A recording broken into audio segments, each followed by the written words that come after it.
On June 18, 1815, the tranquil Belgian countryside near Waterloo bore witness to one of history's pivotal battles.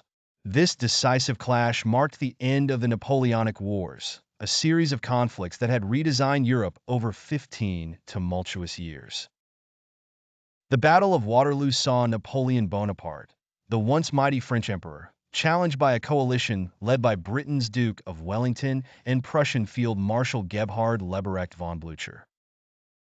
This confrontation was more than a military engagement.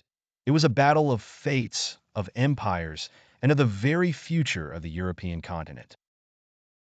Napoleon, having dramatically escaped exile on the island of Elba, saw Waterloo as his last bastion to reclaim prominence. His army of 73,000 was hardened by experience, filled with men loyal to his cause and veterans of numerous campaigns. Despite the numerous challenges, Napoleon's tactical genius remained a potent force on the battlefield.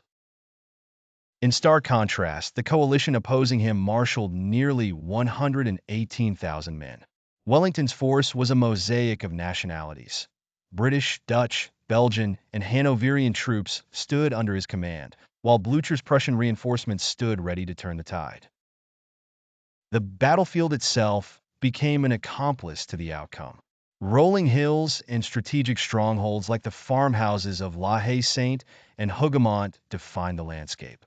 Overnight rain transformed fields into quagmires, hindering movements and undermining Napoleon's artillery advantage.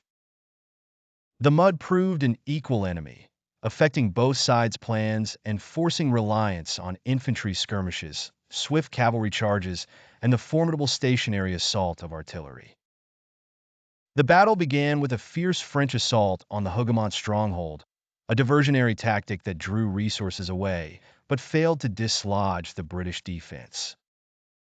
Attention then shifted to La Haye-Sainte, a critical mid-line position which, after significant effort, fell into French hands, albeit too late to prevent the coalition from regrouping.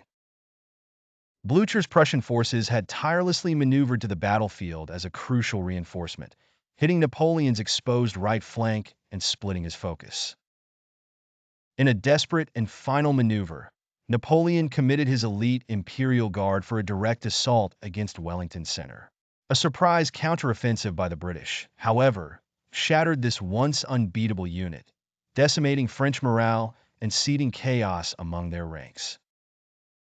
As coalition forces pressed forward, the French army dissolved in disarray, marking the demise of Napoleon's ambitions. Waterloo's aftermath was monumental.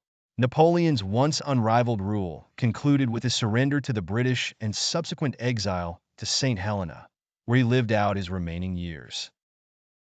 The defeat cemented the coalition's triumph and brought an end to the protracted Napoleonic Wars.